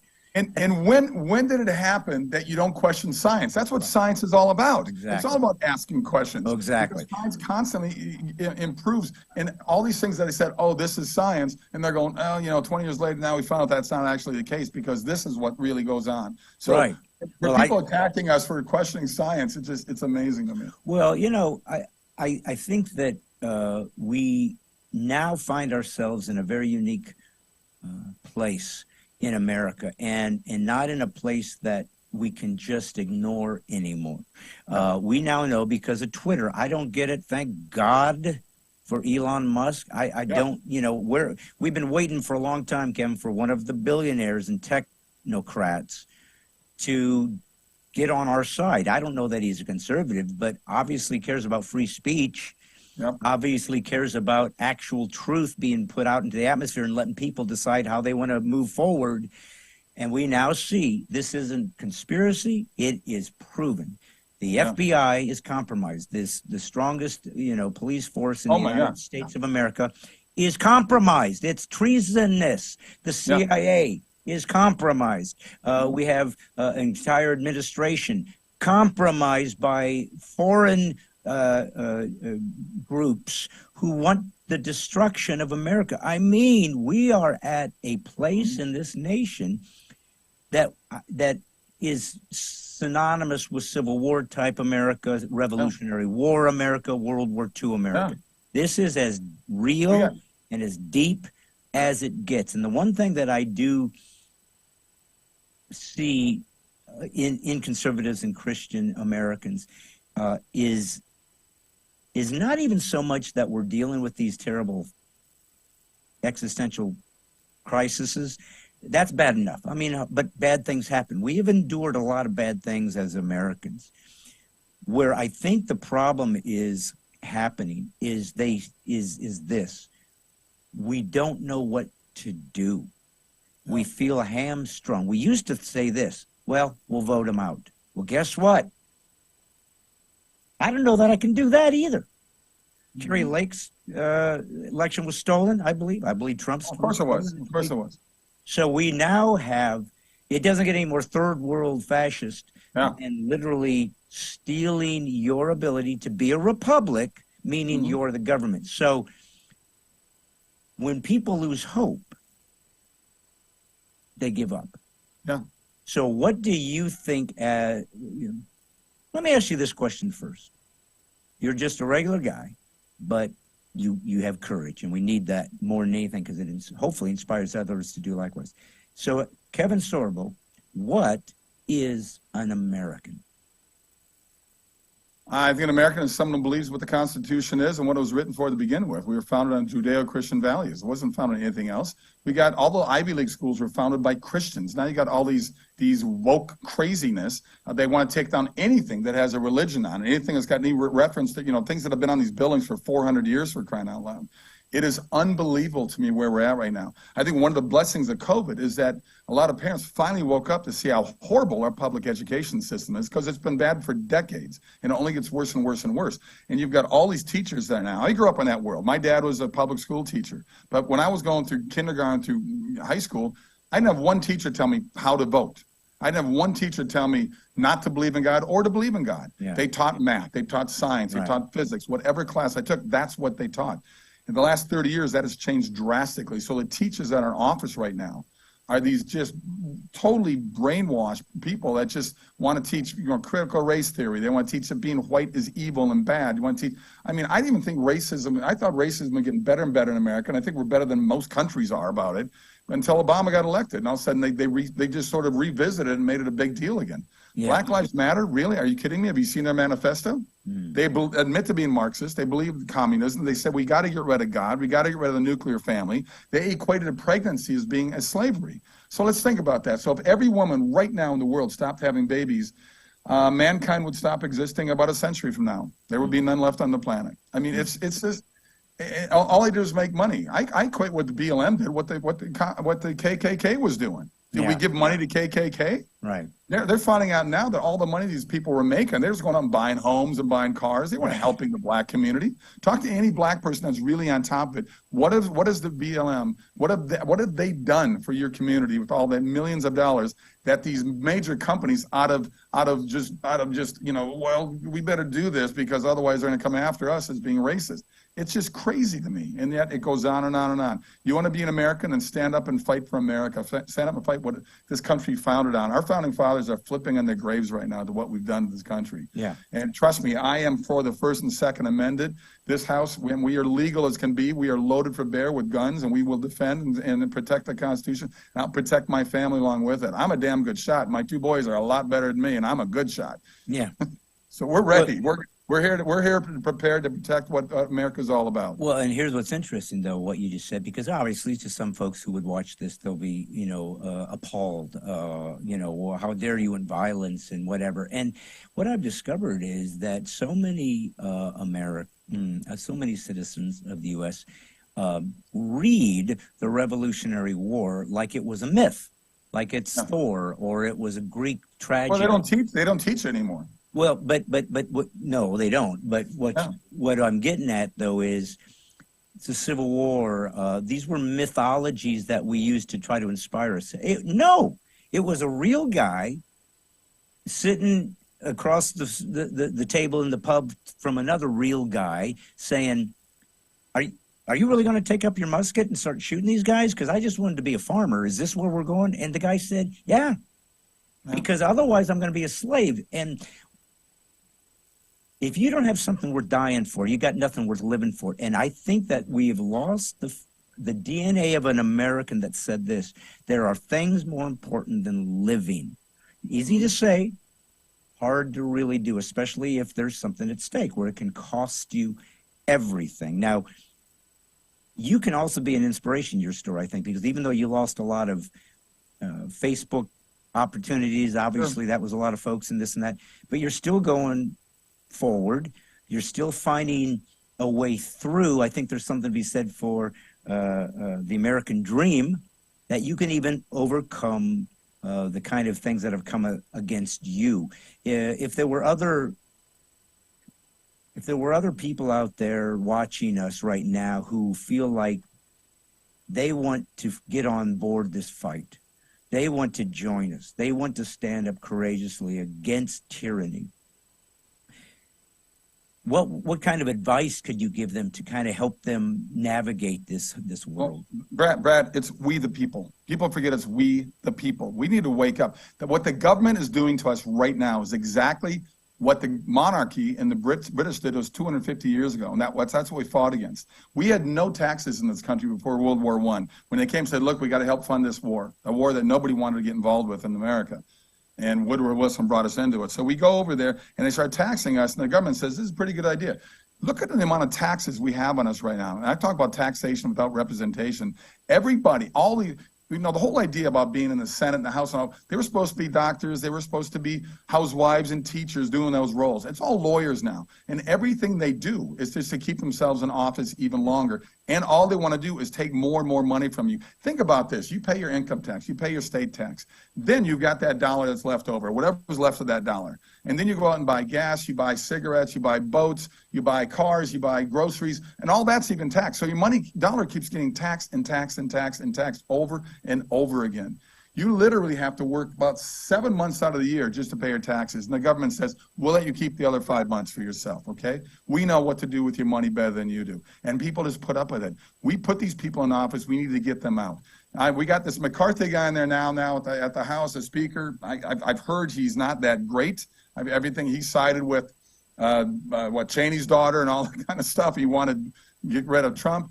He brought up about the term limits again. Why can't we vote for term limits? Why are we giving 40, 50 years careers to these people? They should get 8 years max, then they got to get the hell out of there. And we stage it stuff that every election, every 2 years, 25% of those guys go. It's done. We need to get people in there that believe in America and want to fight for America. All they do is care about themselves. Trust me, it's evil beyond evil. They don't give a crap about you. They want to control you, and people are letting them do it. We got to get back to one vote, show an ID. There's nothing racist about showing an ID, and you vote on the day of the election. There's no more mail-in voting. The Democrats want to hold on to that because they know they can cheat the heck out of all of us.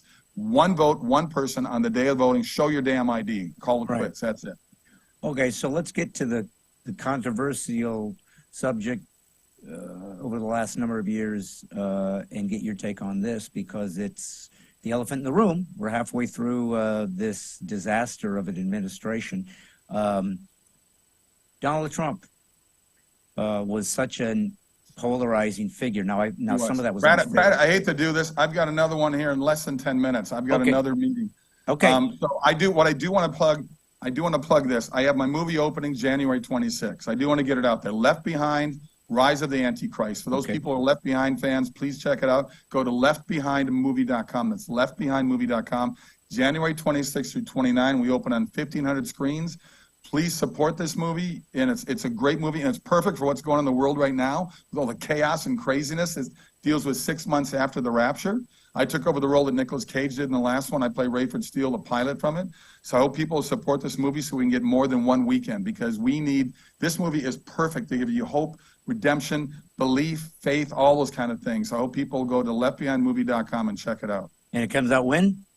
January 26th, so it's coming out in just a few weeks. All right. Well, listen, when we get some of your other movies coming out, maybe we can revisit some of these conversations. But thank you for your time, brother. Thanks for your standing up as an American. Remember, there's a difference between being a citizen and being an American. So it's time for us to retake what it meant to be committed to this great nation, the greatest there ever was. God bless you, brother. Thanks for being there, buddy. See ya. Thank you. Good luck. So I don't think it's too difficult to understand that we all know as conservatives that we are shut out, we are censored, we are pushed out of the opportunity to simply talk to each other on the same social platforms everybody else has. And this is not something that is up for grabs anymore. We all have discussed this a million times on the podcast. But that's just kind of another real example of a professional actor who, was literally had, I think 2 million followers on Facebook and was thrown off. So that's why we need to discover what it's going to mean in the future for us to have a place at the table. And if that means creating a completely brand new economy, so be it. As you are about to, as John Rich spoke about last week, they're creating their own bank so that they can't freeze our funds. I've been speaking to different people about of funding platforms that will take everybody. So this is really where we have to go. And I really have tried to say about the Militia of the Mind was sort of a means to get American citizens back involved and feeling like they can do something and speak. Because the one thing about social is your average guy walking down the street can suddenly be seen by millions around the world if he just puts it on a platform, a Twitter, whatever, and suddenly everybody thinks it's something that they want to look at and listen to. So this is kind of where I'm trying to position the militia, is that you guys participate. Yeah, me, I'll find friends or others that maybe have a little bit of a profile that might grab a click or a view because they know them. But I want it to be regular citizens. I want it to be essentially an absolute majority of folks, just numbers that can't be ignored. Speaking truth unapologetically, speaking truth, not walking it back, not concerned, almost like daring people to come for them, so we can defend ourselves in court and begin to reduce and destroy wokeism, to destroy it, to dismantle it, to push back, to deconstruct the deconstructors who have done nothing but destroyed, not deconstructed, but destroyed our freedoms in America. So this is kind of the crazy, ambitious idea that was blossomed from this little podcast that was just me hanging out with guys like you. I hope that you're enjoying what we're doing. If you have any ideas for guests you'd like, please say so. Hey, can you get this guy or that? I can't get everybody. I'm not that famous, but you never know. And we have some wonderful guests coming up that I think you're going to enjoy. You're going to want to listen to their story, but really how we're negotiating and navigating the new America, where we're going to demand to be given back the equal freedoms that our people created from the get-go, our people being actual Americans, those who believe in the Constitution, those who are willing to fight for freedom for all colors, races, ethnicities, and whatnot, that decided to become American. Not citizens, Americans. That's the new key. That's the new reference point. So I hope you guys are enjoying this. Again, any ideas you have, any thoughts you have, I want to get some clips to you. I got some stuff from Benjamin Gregory. Thanks, Benjamin, who sent me a clip of the show he came to see. So I'll probably try to find a clip or two, maybe show you guys that as special content that nobody else gets to see that will be on the podcast. So you can see some of the new stuff I'm working out and some of the new things that are coming. So a lot of interesting things that are in the works. I will be in Wharton, Texas, this Saturday at Caney Creek Church. You can come see me. It's right outside of Houston, about, I think, 90 minutes. And you can come see me there. But I just really want to try to build more live events, more opportunities for us to do what we're doing, and to build this base to where we can say and do whatever we want because people will watch us on our own platform. So if you saw the whole dust up with Daily Wire and Steven Crowder, you know, you got to have your own place to go where people, you got to subscribe. But at least you get the content you want and nobody censors you. This is kind of where I'm going with this. Again, I just kind of never knew that this was even going to be part of my ministry, but sure enough it is. And I'm okay with it because people seem to get some value from it. So that's great. Again, let us know any ideas, thoughts you might have, any creative concepts, anybody you think that you might know, just a citizen who might be a good interview because of some unique story they have to tell. Let's bring them on. Let's really make this a podcast for the people and make it about people who care about freedom. Remember, cultural Marxism was the launching pad to destroy this nation. So it's known by its fake name, political correctness, which we despise. We call it PC, and as you know, PC-free is liberty, so despite it at all times, hope and pray that people say you're politically incorrect, thus you know you're doing something good for society. And I will continue to fight the good fight, and hopefully I have some new, exciting things coming up to tell you about and you can participate in, because you are, in fact, my true friends. You show up every Monday night. This has become your way to be part of the solution. You are, in fact, Americans, and you are, in fact, the beginnings of the militia of the mind movement. Thanks for being part of it. Who would have known what God had in store for us when all we were trying to do was get some drywall up so I didn't freeze my butt off? This is God's Comic, Brad Stine, and my son Wyatt, who, as you've already seen, continues to mess up the show. And that's what makes it so beautiful.